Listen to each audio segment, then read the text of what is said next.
قل هذه سبيلي أدعو إلى الله. Assalamualaikum warahmatullahi wabarakatuh. Alhamdulillah, kita ketemu lagi di channel pemberantas kemaksiatan kaum muslimin. Dan seperti biasa, sebelum kita masuk ke pembahasan, kami ingatkan untuk kaum muslimin yang belum subscribe ke channel ini, silahkan subscribe untuk mendapatkan notifikasi ketika ada video-video yang terbaru yang kita upload di channel ini. Dan untuk yang sudah subscribe, kami ucapkan jazakumullahu khairan katsirah. Dan kaum muslimin, beberapa waktu yang lalu muncul pemberitaan bahwasanya markas syariah milik Pak Rizik Syihab itu berdiri di atas lahan milik PTPN kaum muslimin, ya. Lahan milik negara. Yang artinya bangunan markas syariah dari Pak Rizik Syihab ini ya sudah melanggar aturan negara. Kemudian ada wacana dari Pak Deddy Mulyadi yang terpilih menjadi gubernur Jawa Barat, ya, itu akan meratakan markas syariah milik Pak Rizik Syihab tersebut kaum muslimin. Karena memang bangunan tersebut sudah menyalahi aturan. Bahkan itu menjadi penyebab banjir di sebagian wilayah Jawa Barat, ya. Termasuk ada bangunan wisata Hibis yang kemarin juga sudah dibongkar oleh Pak Deddy Mulyadi, ya. Ini sungguh sangat mengherankan kaum muslimin, ya. Pak Rizik Syihab yang berkoar-koar NKRI harga mati, NKRI harga mati, ternyata nyerobot tanah negara juga kaum muslimin. Ini gimana? Coba. Coba kita simak sekilas beritanya kaum muslimin. Puncak Bogor, tempat wisatanya itu dibongkar habis-habisan oleh Kang Deddy Mulyadi karena menyalahi aturan. Terus dibongkar-bongkar ada beberapa tempat. Dan juga karena sebab daripada adanya banjir di daerah Jawa Barat. Lah, ini ternyata bukan hanya masalah tempat wisata. Merambat ke pesantrennya Rizik Syihab, ya, markas syariah di daerah Megamendung, yang kita mendapatkan kabar dengan data yang valid bahwasanya tempat tersebut, tanah tersebut milik negara PTPN 8. PTPN 8 melayangkan surat somasi kepada pengelola Pondok Pesantren Alam Agrokultural Markas Syariah di Megamendung, Kabupaten Bogor, Jawa Barat. Pasalnya, lahan yang ditempatinya tersebut merupakan areal sah milik PTPN 8. Hal itu berdasarkan sertifikat HGU nomor 299 tanggal 4 Juli 2008. Adapun penguasaan fisik tanah yang dibangun pihak Ponpes tersebut selama ini dianggap tidak memiliki izin dan persetujuan dari pihak PTPN 8 selaku pemilik sah. Nah, coba kaum muslimin, ya. Jelas beritanya, ya. Jadi markas syariah punya Pak Rizik Syihab yang ada di daerah Megamendung itu ternyata berdiri di atas tanah milik negara, ya. Artinya tidak berizin, artinya ilegal. Coba, padahal kita tahu Pak Rizik Syihab kalau orasi, NKRI harga mati. Kalau ada yang nggak sejalan disebut PKI. Tapi ternyata dia sendiri nyerobot tanah milik NKRI, nyerobot tanah milik negara. Padahal untuk pondok pesantren loh kaum muslimin, ya. Masa pondok pesantren berdiri di atas lahan yang haram kaum muslimin? Kalau ilegal kan artinya haram kaum muslimin. Nyerobot tanah negara. Hah?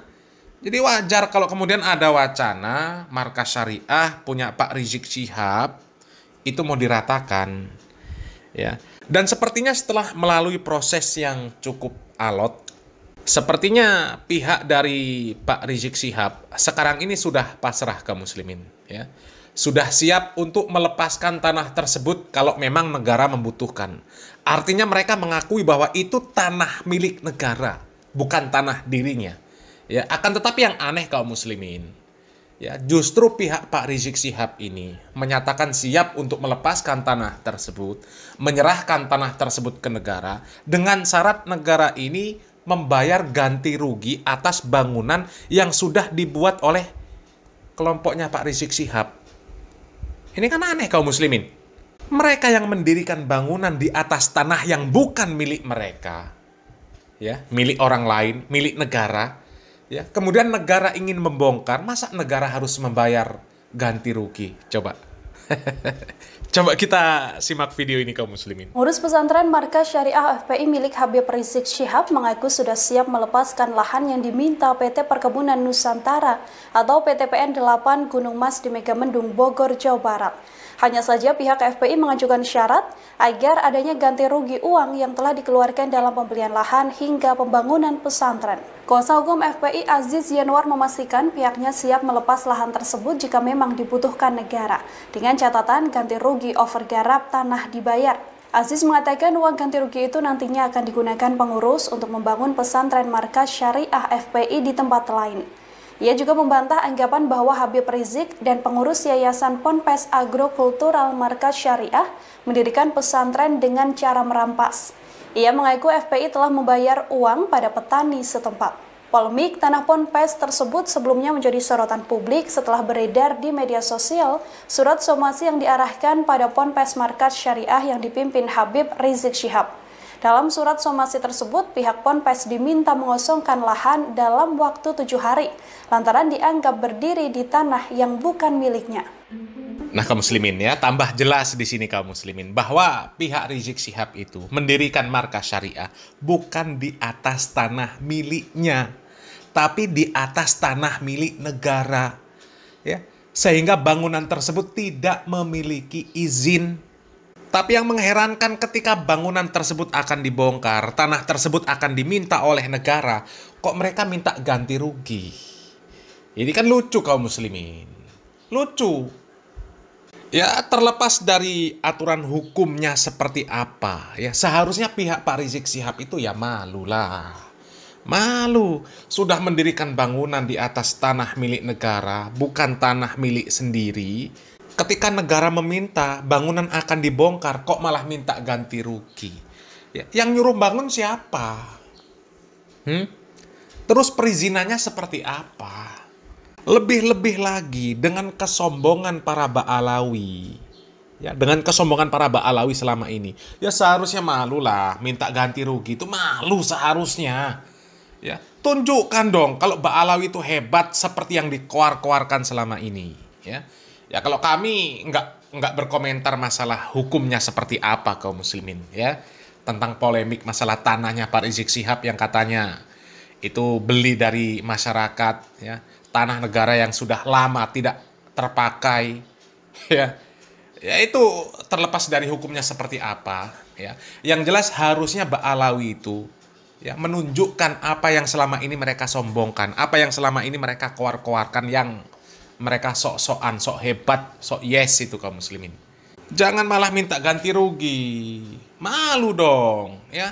Selama ini kan para KB Ba'alawi dengan sombongnya mengatakan bahwa leluhur mereka ini bisa menurunkan rantai emas dari langit. Ya. Ya kenapa harus minta ganti rugi kalau bisa menurunkan rantai emas dari langit? Hah?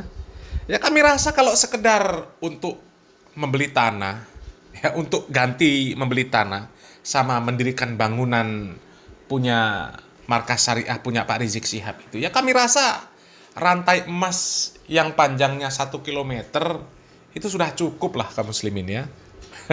Mungkin nilainya itu sudah nggak tahu berapa triliun ya.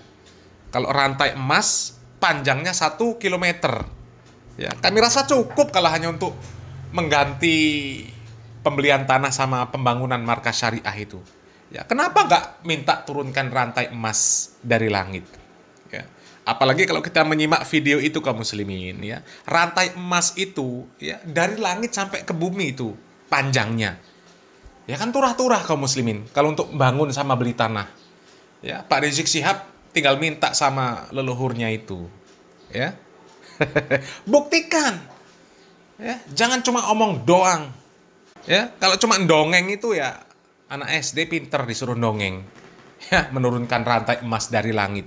Giliran pas susah seperti ini, ya coba mana rantai emas dari langitnya mana? Hah? Malah minta ganti rugi. Ya harusnya menunjukkan, oh kami Ba'alawi nggak kebingungan, ya. Kami ini punya leluhur yang hebat-hebat, Ya, kalian rampas ini nggak masalah. Oke, ini tanah milik negara, nggak apa-apa. Kami serahkan ke negara.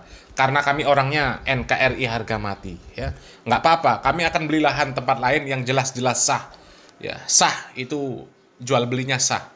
Kami siap beli tanah di tempat lain. Siap membangun di tempat lain. Ya, habis berapa triliun pun kami sanggup. Kami punya leluhur yang bisa menurunkan rantai emas dari langit. Ya, tunjukkan kalau memang benar. Ya. Ya, itu kan jelas dongeng kaum muslimin. Ya, mungkin mereka akan ngeles, ya itu kan dulu. Ya, itu dulu. Leluhur kami yang dulu bisa seperti itu, yang sekarang ini nggak ada lagi yang bisa seperti itu. Jadi nggak mungkin lagi minta rantai emas dari langit. Ya. Oke, diterima alasannya, ya. Itu hanya berlaku untuk orang-orang terdahulu, untuk wali-wali yang dahulu.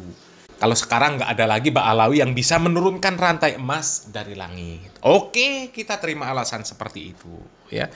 Tapi ada video yang menyatakan bahwa ada seorang Ba'alawi yang katanya wali juga, ya.